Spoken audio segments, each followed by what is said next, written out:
to make the sleep detection feature perfect. Garmin continues to try, modify, and experiment. So far, there are 3 sleep detection algorithms. This video will show you the differences between them.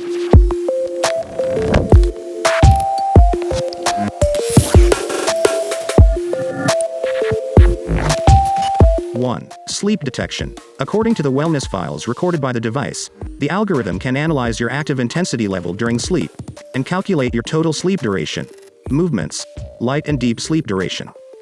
This is the basic sleep detection algorithm for general devices, like VivoFit 4. 2. Advanced sleep monitoring.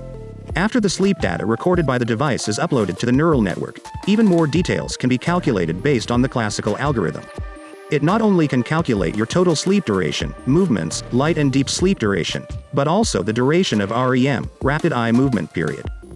This algorithm is used by devices that have the advanced sleep monitoring feature, like VivoActive 4.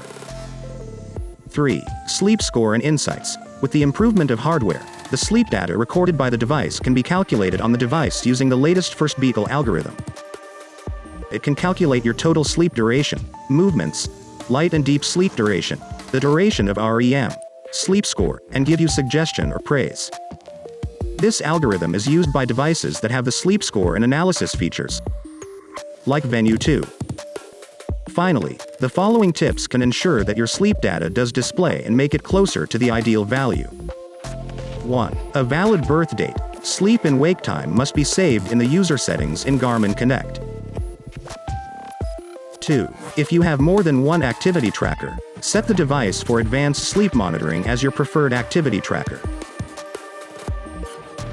3. Make sure the device's heart rate monitor is on, and the device fits snugly and comfortably. Green light cannot be seen.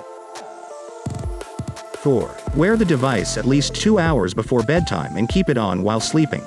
That's it. Thanks for watching.